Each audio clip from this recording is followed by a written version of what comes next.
Assalamualaikum warahmatullahi wabarakatuh. Alhamdulillahi rabbil alamin. Wassalatu wassalamu ala ashrafil anbiya'i wal mursalin Sayyidina wa maulana Muhammad wa ala alihi wa sahabatihi ajma'in. Amma ba'du. Mari kita lanjutkan kajian tafsir ayat ahkam Ar-Ra'i'ul Bayan. Kita buka dengan Ummul Kitab Al-Fatihah. A'udzu billahi minasyaitonir rajim. Bismillahirrahmanirrahim. Alhamdulillahi rabbil alamin. Ar-Rahmanir Rahim. Maliki yaumiddin. Iyyaka na'budu wa iyyaka nasta'in. Ihdinas siratal mustaqim. Siratal ladzina an'amta 'alaihim ghairil maghdubi 'alaihim waladdallin. Amin. Kita melanjutkan pembahasan tentang sihir. Para ulama Ahlus Sunnah wal Jamaah secara umum mereka meyakini bahwa sihir itu nyata dan berefek. Banyak dalil yang sangat kuat untuk dijadikan argumen dan hujjah. Ada riwayat hadis yang sangat masyhur bahwa Rasulullah SAW dahulu pernah disihir oleh orang Yahudi. Sampai beberapa hari beliau merasakan kesakitan, sehingga malaikat Jibril mendatanginya dan memberitahukan bahwa ada seorang Yahudi yang menyihirnya dengan cara ada ikatan-ikatan yang ditimbun dengan batu, ditaruh di dalam sumur. Kemudian Rasulullah menyuruh para sahabat agar mengambil sarana sihir ini. Dan malaikat Jibril dalam riwayatnya ada resep untuk menyembuhkan sihir beliau, yakni membaca surat Al-Falaq dan An-Nas. Surat Al-Falaq terdiri dari 5 ayat dan An-Nas 6 ayat, sehingga berjumlah 11 ikatan. Dan ini persis dengan ikatan sihir dari orang Yahudi tadi. Jadi setiap ayat yang dibaca berarti ikatannya akan lepas. 11 ayat dibaca, 11 ikatan lepas pula. Dan setelah itu Rasulullah seperti tidak terjadi apa-apa, pulih sebagaimana sedia kala. Kalau untuk mentarjah, untuk mencari keunggulan dalil-dalil yang dikemukakan oleh jumhurul ulama Ahlus Sunnah wal Jamaah dengan selain mereka, tentunya dalil yang jumhur kemukakan lebih kuat, karena dalam Al-Quran sendiri menerangkan bahwa pengaruh dari sihir itu ada kalanya bisa menimbulkan permusuhan di antara orang yang bersaudara, bisa memisahkan suami istri, bisa memporak-porandakan hubungan kekerabatan, persahabatan. Dan itu semua dari unsur sihir. Dan Allah juga memerintahkan agar berlindung dari gangguan tukang-tukang sihir. Jadi sihir ini dari arwah syaitaniyah. Jadi biasanya ada perempuan-perempuan tua yang meniupkan dalam tali ikatan, yakni menjadi media sihir.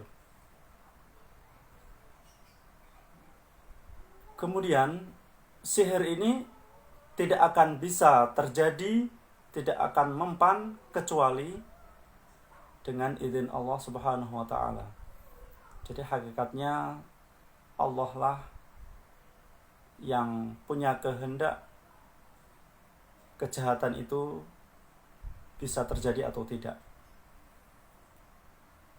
Kemudian kalau menurut Mu'tazilah menyatakan bahwa kalau sihir ada berarti nanti akan serupa dengan mukjizat. Ya. Nah, kalau menurut kita ahlu sunnah, ya jelas beda. Kalau mau meneliti mukjizat itu zahir dan batin sama. Jadi antara yang terjadi dengan, kalau diteliti secara penuh itu memang benar-benar adanya.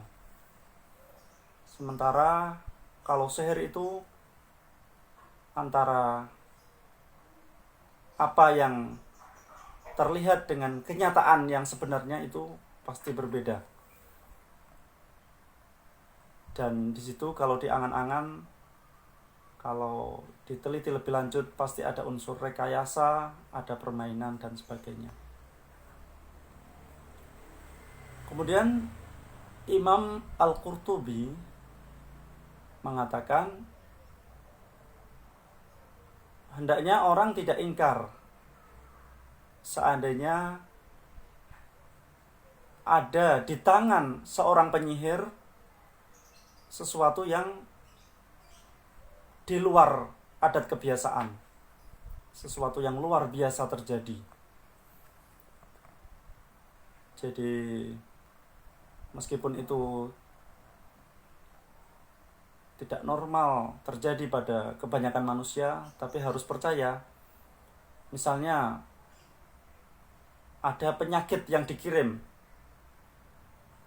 ada persatuan, persaudaraan yang dirusak. Misalnya lagi ada akal yang dibuyarkan sehingga menjadi stres atau gila. Contoh lagi misalnya ada anggota tubuh yang tiba-tiba menjadi bengkok dan sebagainya. Jadi kalau menurut jumhurul ulama tidak berbeda jauh ya dalam sihir. Bisa jadi seseorang yang melakukan aksi sihir ini dia masuk melalui celah-celah jendela. Dia bisa naik di atas pucuk bambu ya, tanpa terjatuh. Dan contoh lagi, bisa berjalan di atas seutas tali yang sangat kecil, panjang. Kemudian bisa terbang di awang-awang, bisa berjalan terapung di atas air tanpa bantuan apapun, bisa naik anjing dan sebagainya.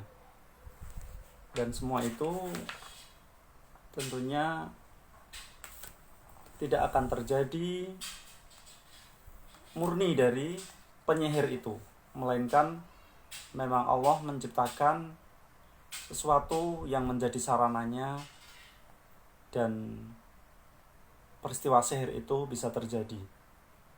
Ya sebagaimana peristiwa normal, orang makan akan kenyang, orang minum akan hilang dahaganya dan sebagainya. Jadi sunnatullah itu ada yang normal, berlaku secara umum, wajar-wajar saja. Ada yang luar biasa, yang khariqul adah, semisal mukjizat, semisal karomah, semisal sihir. dan lain-lain. Kemudian Imam Qurtubi juga mengatakan orang-orang Islam sepakat bahwa yang terjadi dalam sihir itu tidak mungkin persis menyerupai mukjizat yang dialami oleh para nabi. Semisal menurunkan wabah hewan belalang secara menyeluruh ke dalam satu wilayah. Misalnya lagi ada kutu, ada katak. Nah, dulu pernah. Contoh lagi, membelah lautan. Jadi airnya menyibak sehingga daratan di tengahnya bisa dilewati. Contoh lagi, merubah tongkat ya, menjadi seekor ular, menghidupkan orang mati, dan sebagainya. Karena itu khusus terjadi pada para rasul. Kemudian Syekh Abu Hayyan memerinci mengenai perbedaan-perbedaan dalam sihir. Beliau membagi ke dalam beberapa pendapat. Yang pertama, sihir itu adalah merubah dan menipu keadaan agar seperti seakan-akan mirip dengan mukjizat karomah. Jadi hanya mirip-mirip, hanya nyerempet-nyerempet seakan-akan seperti mukjizat atau karomah. Misalnya bisa terbang, bisa menempuh perjalanan jauh dalam semalam, dan sebagainya. Yang kedua, sihir itu ada kalanya, kalau yang ini menurut Mu'tazilah, hanya merupakan tipuan atau polesan. Jadi silap mata. Tidak ada kenyataan sama sekali. Dan yang ketiga, sihir adalah perkara yang hanya terjadi dalam pandangan mata belaka.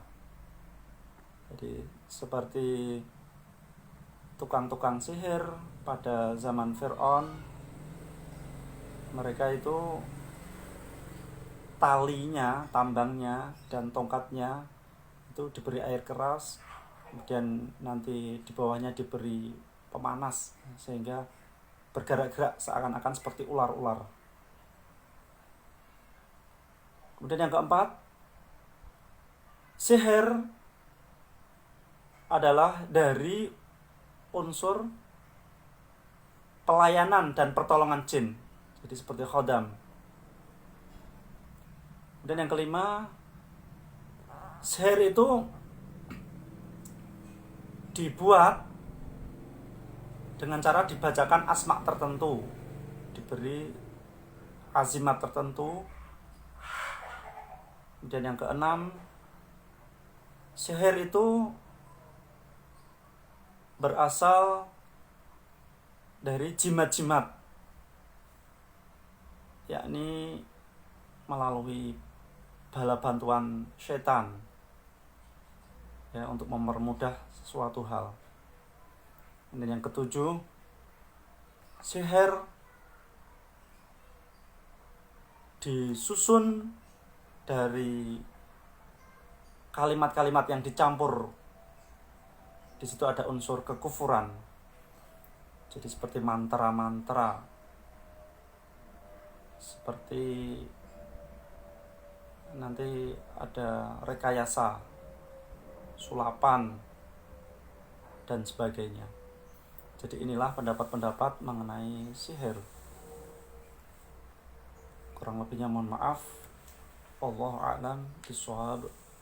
Wassalamualaikum warahmatullahi wabarakatuh.